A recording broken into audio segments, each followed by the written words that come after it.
And welcome back to the final part of the Sonic the Hedgehog Let's Play, and we're in everyone's de facto favorite level, Starlight Zone. Starlight Zone isn't my favorite level in the game, unfortunately. It's a great level, but I guess my issue with it is it's really short. You blast through it so fast. And my favorite Sonic levels tend to be ones that are a bit more, I guess you're in them for a longer time, like you actually, remember them. That's just me. I mean, obviously I don't want Sonic levels to go on for like 20 minutes, like Sonic 06, Jesus Christ. But, you know, I do want, you know, when I play the level to actually remember playing through it for more than 30 seconds. And we're already at the end. This is why I don't mind levels like Marble Zone and Labyrinth Zone, because I actually, you know, remember them. Still, Marble Zone's still the worst level in the game, but it's just a matter of attrition, and not that I actually hate Marble Zone. Anyway, this is Special Stage 5. Special Stage 5 is pretty easy, actually. So is 6. But we'll get to that when we get to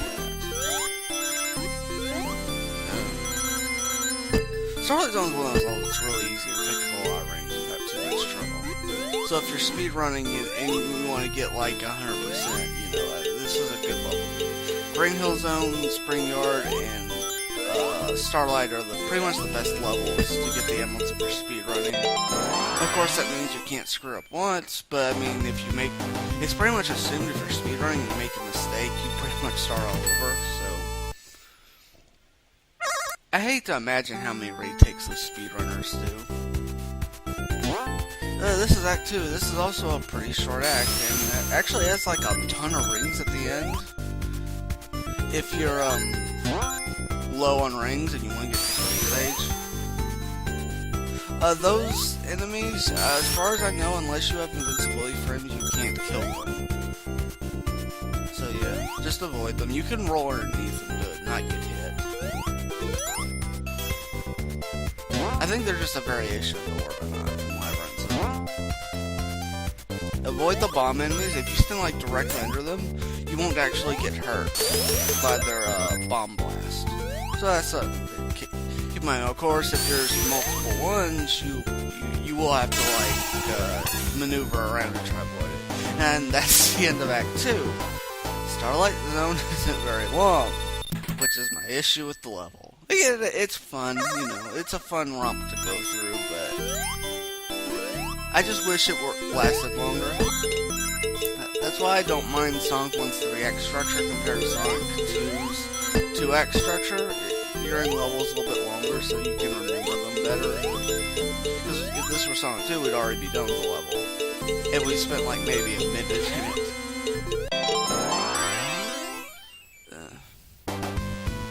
Of course, Sonic 3 Knuckles also has the 2-act structure, but the levels are generally longer, so it makes up for it for me.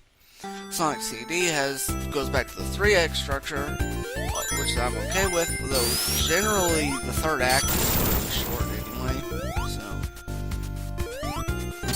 so. You can take a shortcut if you manage to hit that hill right. I didn't, unfortunately. Nah.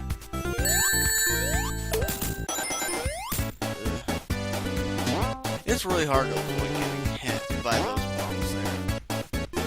It's possible to roll into invincibility without jumping, but it's tricky.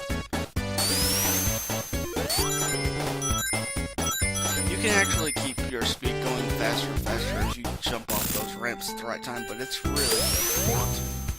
It's something you would pretty much be a pro speedrunner to do. I'm good at this game by my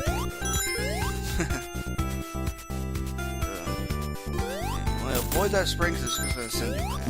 And as far as I know, it's possible to avoid going through that part without getting hit.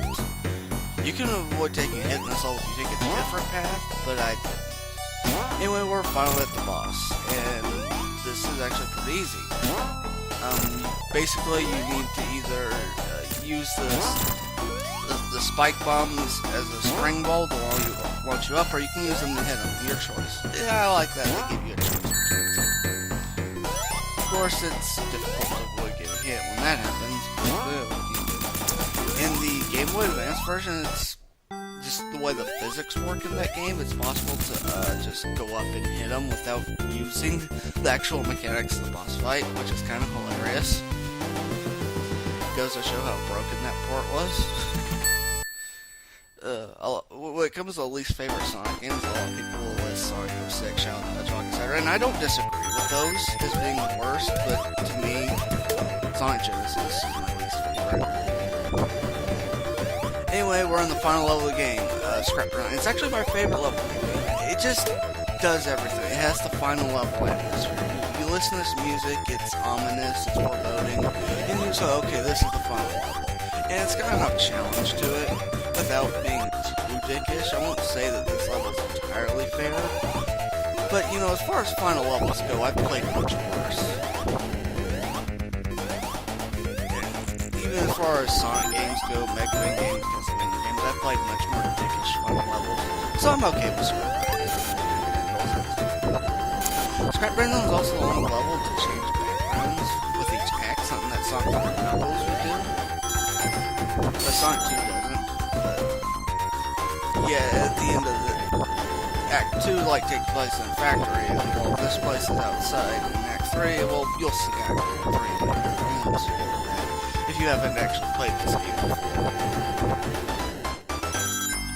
Anyway, if you take the top path of the level, it's really easy and fast, but the bottom route is excruciatingly difficult.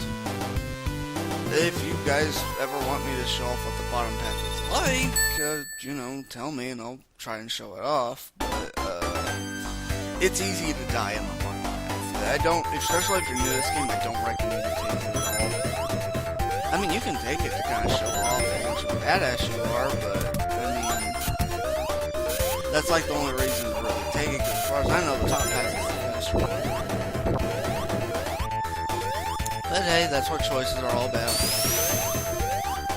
And getting to that section of the game here is actually quite good. Anyway, Scrap Brain Zone Act 2 has a unique, I don't want to call it gimmick, but a unique function to it. At one part in the level, one of those, the warp pipes, if you have 50 rings, it'll take you up to a secret level. Unfortunately, I didn't show this off, but yeah, I forget which one it is, but I know one of them. I think it's that one right there, but I didn't have 50 rings. I think. I could be wrong. I know I've gone through that pipe before. Not that particular one, but the secret warp pipe in the past. I just didn't do it this method because I didn't feel like collecting a whole mess of rings. Also, it's in Scrap Brain Zone, it's impossible to get any Chaos Hearts. I don't know why, at least for Act 1. I can understand Act 2 because of how it ends, but also Scrap Brain Zone Act 3. If you hated Labyrinth Zone, do what I'm doing. Go through this bottom path and you'll be through the level in no time at all. You can go through the long way around this level, but it's just gonna take a long time. Like, you can easily beat this act in like 30 seconds if you're taking the time taking. If you take the long way around, it'll probably take you probably about 3 to 4 minutes. So yeah. If you take the long way around, this level is actually pretty difficult. In comparison to Labyrinth Zone, which I actually think is pretty easy. Anyway, we're in the aptly named Final Zone. There's actually a couple interesting glitches. If normally Robotnik takes 8 hits to kill. If you go him down to 7 hits, you hit him on the 8th time, and you hit him on 9th time coming down, you'll reset his hit counter to 255. Needless to say, you're not killing him before the time limit. Oh yeah, there's a time counter in this game. In 10 minutes, you lose a life. There's actually another interesting glitch related to the time counter. I think what it is, I think I remember reading how it works. If you don't have any rings and the time counter's at 9 minutes, it won't flash red because it's supposed to. But that almost never comes up in this game because I've never taken that long. I only did that once out of pure curiosity. Another glitch, for whatever reason, is that you can. I don't think I showed it off here, but you can kind of slide through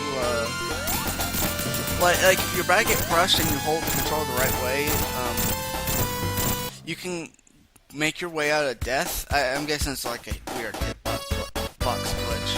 Anyway, we beat the game.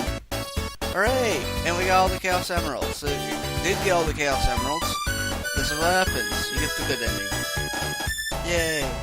In later games, you do actually get, like Sonic 2, Sonic 3, Knuckles, you do get a better reward for it.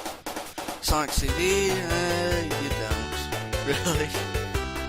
But, like, just hearing the good ending of Sonic CD is pretty good.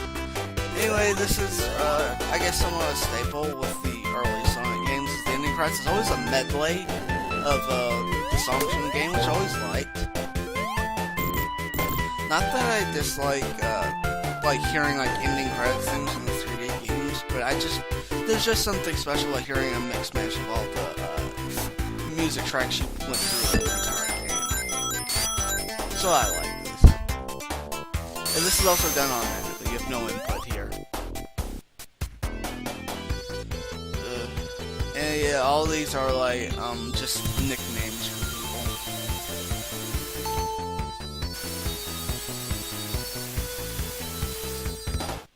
Oh hey, Reiko Kodama, the designer for the Phantasy Star series.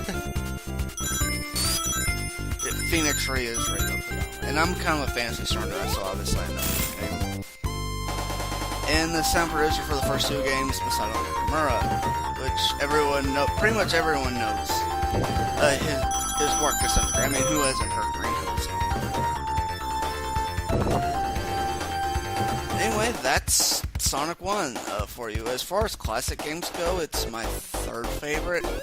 3 Knuckles my favorite, CD is second, this is third, and 2 is fourth. And I know that I'm probably going to piss off people saying 2 is fourth. I still think Sonic 2 is a great game, but I guess just I have a couple issues with it. If I ever get to opening that game, I'll probably go over those. But, you know, I'll save that for another time. And that's the end of the Sonic the Hedgehog Let's Play. I'm Hukos. See you guys next time.